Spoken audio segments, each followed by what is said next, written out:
Welcome. Thank you for attending today's webinar on the State of Washington Access to Care Standards for Behavioral Health Organizations.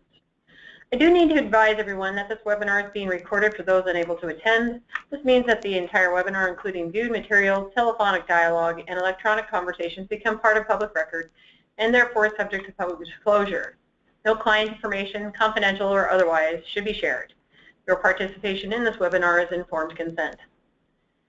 Joining me in today's presentation is Jason B. Mortensen from Thurston Mason Behavioral Health Organization, Larry Horn from Thurston Mason Behavioral Health Organization, Jamie Reynolds from Greater Columbia Behavioral Health Organization, Michael White from North Sound Behavioral Health Organization, and from the Behavioral Health Administration's Division of Behavioral Health and Recovery, Ruth Leonard. And I am Sharon Rushing.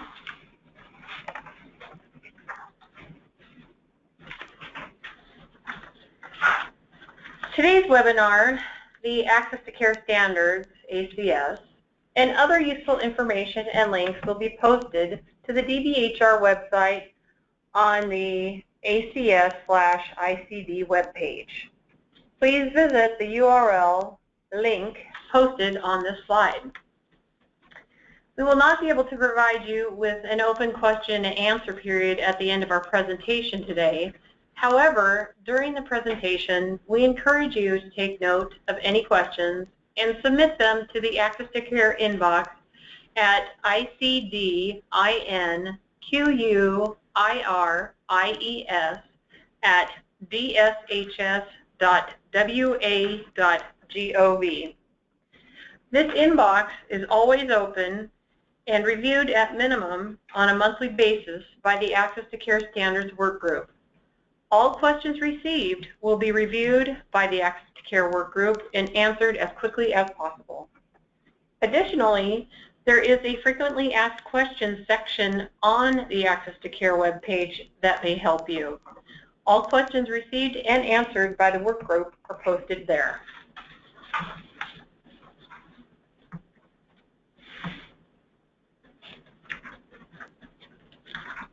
To begin our presentation today, we would like to provide you with a little background to the Access to Care Standards. What, how, and why of Access to Care Standards. In the new system of behavioral health organizations, BHOs, the term behavioral health is intended to include both mental health, MH, and substance use disorder, SUD, services. The intention of the Access to Care is to provide initial entrance criteria for behavioral health organizations' behavioral health services. Access to Care does not provide sole criteria for continued stay or level of care determination. I would now like to introduce you to Michael White from North Sound BHO, who will go over the introduction and scope of the Access to Care Standards. Michael? Introduction and scope.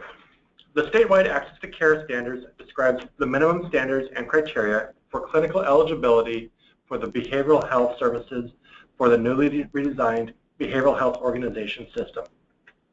The State of Washington Access to Care Systems provides BHOs with rules to determine eligibility for authorization of behavioral health services within the State of Washington. These rules describe eligibility for services available to Medicaid enrollees throughout the Washington State Public Behavioral Health System. The statewide Access to Care system describes the minimum standards and entrance criteria into the state's behavioral health organization system. In addition to entrance criteria, ACS provides BHOs with rules to determine authorization eligibility for mental health and substance use disorder services. Now, with behavioral health organization integration, the Access to Care Standards has undergone further revision to incorporate substance use disorder and chemical dependency criteria. Background to the Access to Care Standards. These standards are the result of an emphasis that began 30 years ago to establish medical treatment policy for those individuals experiencing symptoms of a major mental illness. stakeholders were invested in the development of medically necessary community-based mental health services with the intent of decreasing disability and mortality in the chronically mentally ill populations. With the integration of mental health and substance use disorder treatment services on April 1st, 2016, Acm Criteria has now been added to the Access to Care standards. Acm Criteria was first published in 1991 and accepted by the state of Washington in 1998. Its purpose is to establish admission and continuing state criteria for individuals with substance use disorders. In 2002, the President's New Freedom Commission was formed to study the mental health service delivery system within communities across the nation. Inadequate, non-standardized access to services was among the concerns identified by the Commission. Washington State formed a work group to create access to care standards, eligibility, and authorization criteria for services for this population. The standards were established and made available to each regional support network on January 1st, 2003. More recently, several changes occurring within the close time frame have necessitated the revision of the State of Washington's Access to Care standards. The major changes were deployment of DSM-5 in 2014, which eliminates the Global Assessment of Functioning Scale and the Children's Global Assessment of Functioning Scale, and the CMS mandate to implement ICD-10-CM coding by October 1st, 2015. Without the use of the GAF score, a way to assess level of functioning was still necessary to determine clinical eligibility for RSN enrollees. To address these changes, the state formed the ICD-10-CM ACS work group. The work group was tasked with identifying a standardized way to help providers identify eligible diagnoses and determine functional impairment. ACS does not address or endorse specific services. ACS does provide standardized methodology and guidance for determining clinical eligibility for publicly funded behavioral health services. Back to Sharon.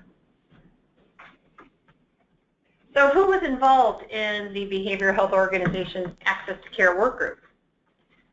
As you can see by this list, we had a number of talented and skilled individuals come together throughout the state, where lively discussions took place, national research of functional impairment tools, a line-by-line mental health and substance use disorder diagnoses by diagnoses code review and evaluation, data analysis, and sub-work groups met. The end result is the product of what we will review with you today. I would now like to introduce you to Jamie Reynolds from Greater Columbia BHO. Jamie? Thank you, Sharon. Implementation of the 2016 Access to Care standards. We would like to provide you with a brief explanation of the new ACS and the changes to them related to the implementation of the BHO system that will occur April 1st, 2016. And then we will go over a few clinical examples of the Access to Care standards with some practical applications related to substance use disorder. The ACS document provides minimum standards for requested substance use disorder services offered through the BHO system beginning April 1st, 2016. The ACS document lists the substance use disorder diagnoses that are eligible within the BHO system. It also defines the criteria needed to meet medical necessity for access into and authorization of BHO services. The criteria for medical necessity for mental health are listed in the ACS document, and the previous training deck is also available at the DSHS website. This document focuses on substance use disorder services within the BHO system. There are two criteria for substance use disorder to meet medical necessity in the BHO system. The first is the presence of a covered diagnosis. These are in the ACS document and are listed by both DSM-5 and ICD-10 CM nomenclature. The ICD-10 CM coding is required for BHO encounter submissions. The second criteria necessary for medical necessity is the Acm Criteria.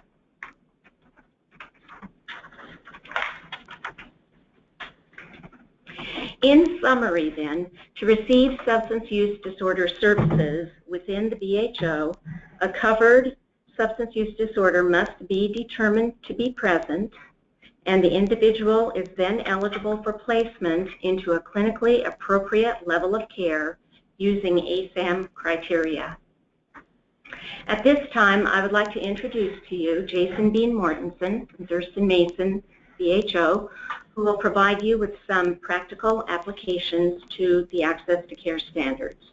Jason? Thank you, Jamie. Some of the following examples discuss ACM dimensions.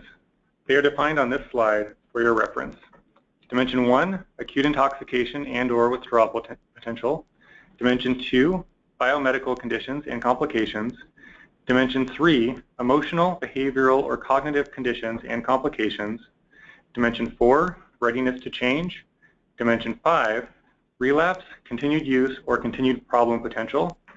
And Dimension 6, recovery/living environment. The following clinical SUD examples are also very abbreviated and are not intended to reflect full clinical documentation that is to be expected. For our first example, look at an individual who is a 45-year-old male with a 22-year history of increasing alcohol intake, now described as 18 beers a day. He reports being told that he has liver damage by his doctor and also states that he gets very shaky if he doesn't drink every day. He has tried to go to AA but was not able to abstain for more than a day. He also lost his job as a mechanic due to drinking on the job and was recently in jail for public intoxication. He reports, "My family is tired of me and is threatening to kick me out." Some of the criteria identified include alcohol taken in larger amounts and over a longer period than intended, unsuccessful attempts to cut down and control use, recurrent use resulting in failure to fulfill major role obligations, such as the job problems, history of withdrawal symptoms, and continued use despite persistent or recurrent physical or psychological problems exacerbated by continued alcohol use. This case demonstrates a problematic pattern of alcohol use leading to a clinically significant impairment as manifested by evidence of meeting 4 out of 5 of the 11 DSM-5 criteria. This individual would meet access to care diagnostic level of functioning criteria. For this case, we'll now look at the Acm dimensions. For dimension 1, there's a report of getting very shaky if he doesn't drink. Report of liver damage, recommend medical be monitored withdrawal management with a risk rating of 2. For dimension 2, the individual reports a history of liver damage. However, there's no current treatment reported or current needs, so that's a risk rating of 0. For dimension 3, individual reports no emotional, behavioral, or cognitive conditions and denies any current medications for mental health treatment or any mental health diagnoses. Does report loss of job and family issues related to drinking. Therefore, we gave him a risk rating of 1. For dimension 4, the individual's motivation may be related to family being tired of him and threatening to kick him out, but he does appear to have a desire to engage in educational services to explore how current alcohol use may affect life goals. He reports having tried AA, appears aware of negative consequences, although has no indication of commitment to make change. Therefore, we gave him a risk rating of 2. Dimension 5, the individual articulates a lack of alternatives to current alcohol-related activities that result in high-risk behavior, such as drinking and driving. He has little recognition and understanding of relapse issues and poor coping skills. We gave him a risk rating of 3 in this dimension. In dimension 6, the individual reported not having skill base to utilize when peers invite him to participate in alcohol-related social activities. There's job problems and legal problems. He lives with family who are supportive of his seeking services and where there are no other reported substance-using members. Some additional information could be used regarding the living environment. It's unclear about use in the home, and if the home is an ongoing option or the individual needs alternative housing, reflected in a risk rating of 2 to 3. To sum up in this first example, the individual meets diagnostic criteria for moderate alcohol use disorder in DSM-5, or alcohol use disorder ICD-10 code F10.20. The recommendation is for medically monitored withdrawal management, followed by outpatient substance use disorder treatment, with a need to continue to gather additional information and assess criteria for ongoing treatment level of care. I would now like to introduce Larry Horn, also from Thurston Mason BHO, who will discuss another case. Thanks, Jason. For the second example, we're going to be looking at a youth. The parents of this youth report that their 14-year-old has been diagnosed with attention deficit hyperactivity disorder, and in the past 2 months has admitted to using cannabis on at least 3 separate occasions at the prompting of peers. He reports listening to those peers because he thought that the cannabis would be better than the meds he takes for his ADHD. He states it wasn't all better, and he hasn't tried it since. The youth and his parents confirm that there have been no negative impacts on his academic performance, his interpersonal relationships, or his extracurricular functioning. The youth reports no cravings or efforts to obtain any more cannabis. To review the ACM dimensional scoring for this case, Dimension 1, the youth does not report any symptoms of withdrawal, so therefore a risk rating of 0. Under Dimension 2, the youth reported no current medical issues, risk rating of 0. Dimension 3, the youth reports a history of ADHD and is currently taking medications to manage these symptoms of his ADHD. The youth appears to be functioning well in his relationships. ADHD symptoms appear stable. Some struggle with impulse control as evidenced by using the marijuana under pressure from peers. Therefore, a risk rating of 0 to 1. Under Dimension 4, the youth reported he didn't like the effects of marijuana, reports no interest in continued use, risk rating of 0. Under Dimension 5, the youth reports no interest in continued use, risk rating of 0. Dimension 6, no report of parental alcohol or drug use. Youth reports extracurricular activities, risk rating of 0. The conclusion for this case is that the youth does not meet diagnostic criteria for cannabis use disorder per DSM-5. And now we'll go back to Jason for another example. Thanks, Larry. So the next example is an individual, it's a 32-year-old female, who was referred for treatment by the court due to her recent shoplifting charges. She admits to taking 8 to 10 milligrams of alprazolam each day, even though her doctor only prescribes her 1.5 milligrams daily. She started on alprazolam approximately 5 years ago when it was first prescribed for panic attacks, but her usage has escalated progressively over the past 12 months.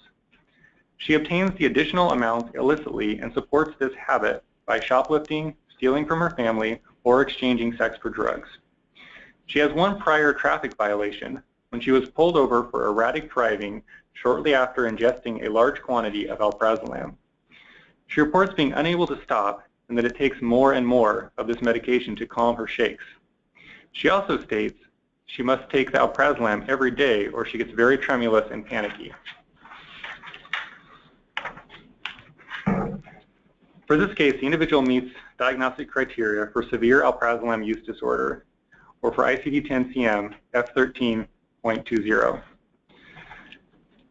Demonstrates problematic pattern of alprazolam use leading to significant impairment or distress manifested by meeting 6 or more of the 11 DSM-5 criteria. Long-term use of either non-prescribed alprazolam or overuse/misuse of prescribed. Increased amounts over long periods of time. Tolerance. Example, the need to increase amounts to achieve desired effect. Overusing prescription. Withdrawal using substance to recover from or avoid withdrawal from this or another substance. Example, this would be using alprazolam to avoid stimulant withdrawal. Great deal of time spent in activities necessary to obtain alprazolam. In this example, buying the substance off the street, non-prescribed. and recurrent use in situations which are physically hazardous, such as the driving under the influence.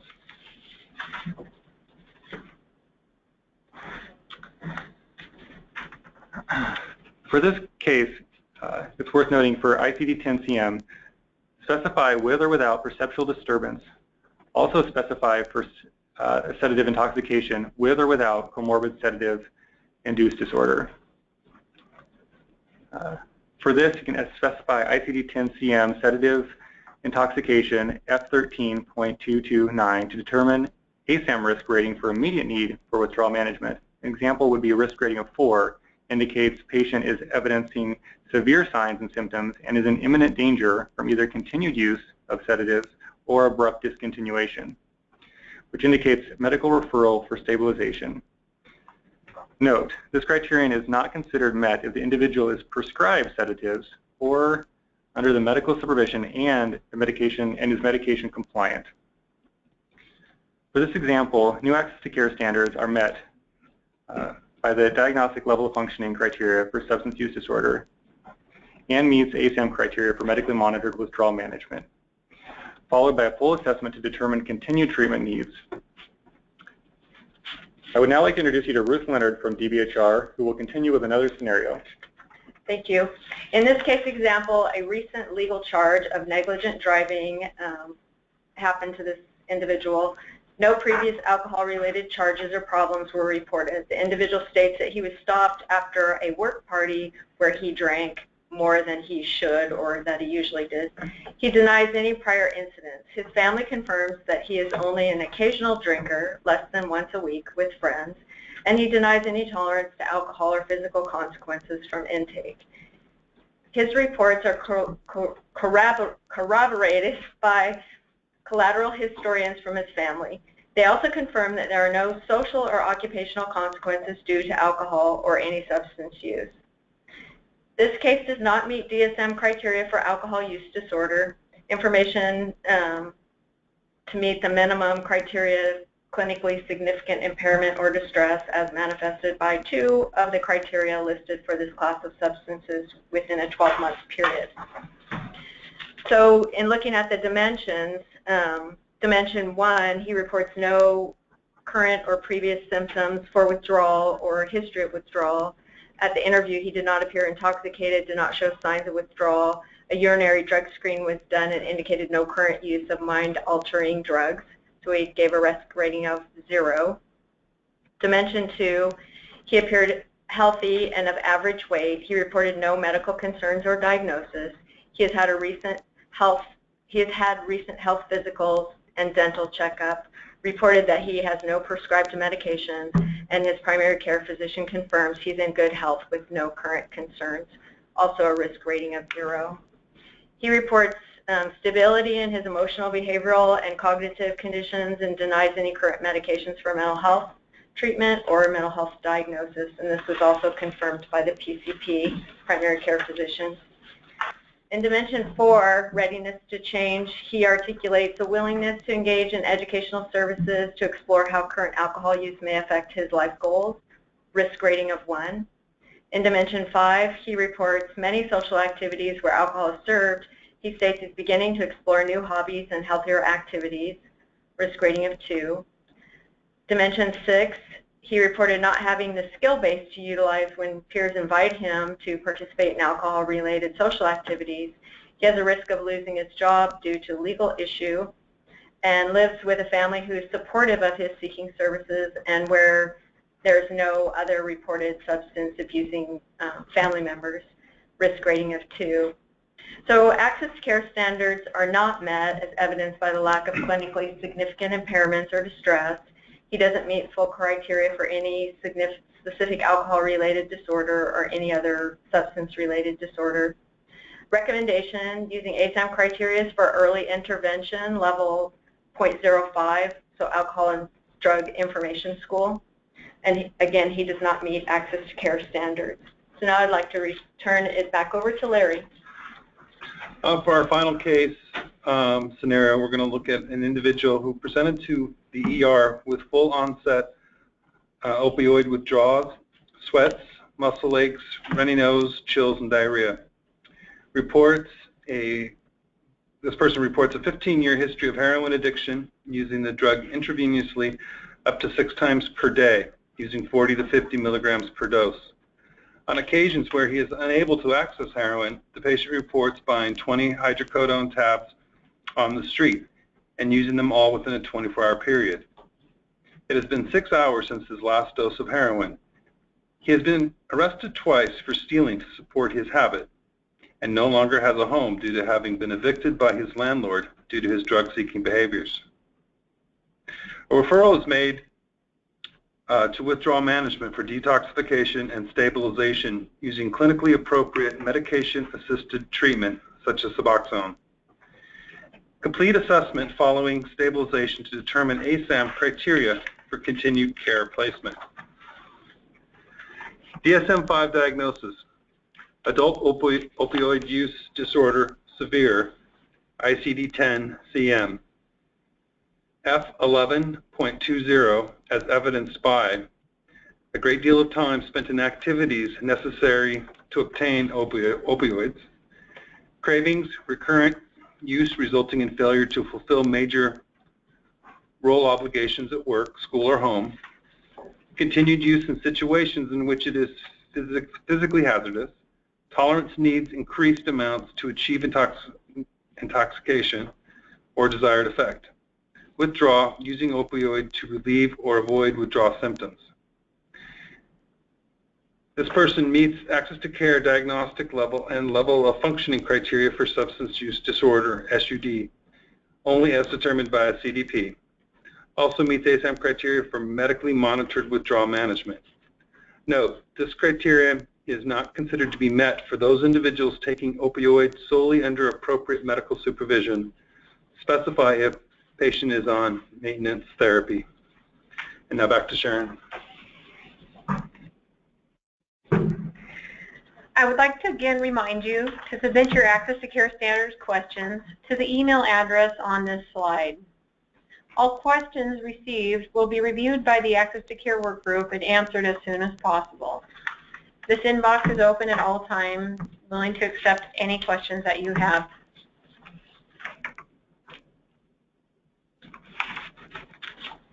This concludes our Access to Care Standards training presentation. Thank you for watching. I would like to express my sincere appreciation to the Access to Care Standards work group in its entirety and its training panel members here today assisting with our presentation. Thank you.